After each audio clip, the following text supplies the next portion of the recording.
Welcome back to Technically You, where we don't just dip our toes, we dive headfirst into the tech world.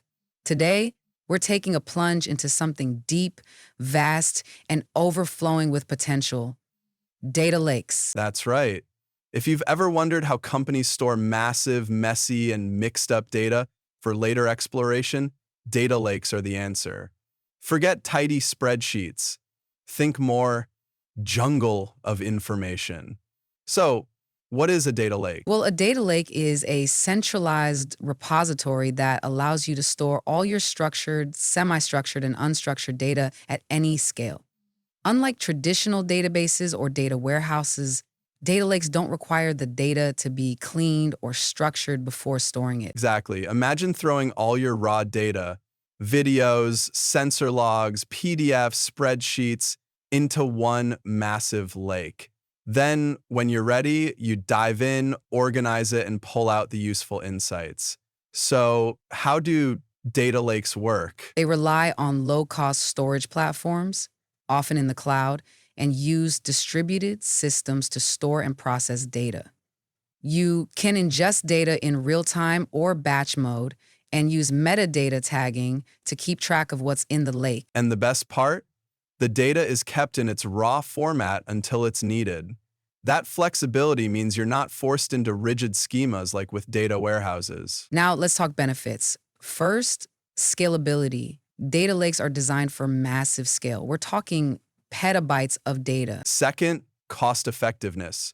Storing raw data is a lot cheaper than processing everything up front. Third, flexibility. You can store all kinds of data: text, images, audio, even IoT logs, and later apply analytics, machine learning, or data transformations when needed. Oh, and let's not forget advanced analytics.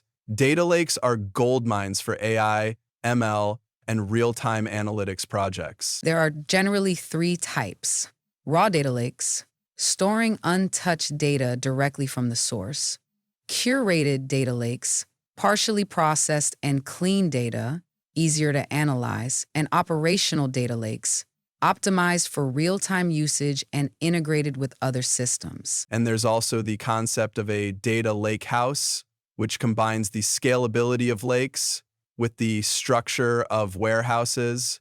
It's a growing trend. If you're considering adopting a data lake, here are some major players: Amazon S3, AWS Lake Formation, Azure Data Lake Storage, ADLS from Microsoft, Google Cloud Storage with Big Lake, Snowflake, Hybrid Lakehouse Solution, Databricks, strong support for Delta Lake architecture, and Cloudera, great for enterprise scale on-prem and hybrid deployments. Each of these platforms comes with their own ecosystem of tools for ingestion, metadata management, and analytics. So, what is the future of data lakes? The future is bright and wet. With growing adoption of AI and IoT, the volume and variety of data will continue to explode, and data lakes will become more essential than ever. Expect to see more lakehouse architectures, stronger governance frameworks, data mesh models, and cloud NatEC integration. Also, automation. More AI-driven tools will manage data cataloging, lifecycle, and even analysis on the fly. Let's talk about when you should use a data lake. So, if your business that handles massive amounts of unstructured or real-time data is developing machine learning models, needs low-cost, high-scale storage, and wants flexibility in analytics, then a data lake is probably a great fit. But fair warning, if you don't have proper governance and metadata management, your data lake can become a data swamp. So, whether you're just learning to dip your feet or ready to take the plunge, understanding data lakes can unlock new possibilities in your business or career. Thanks for joining us on this podcast. Be sure to subscribe, leave a review, and stay curious. And remember, Technically, it's all about you.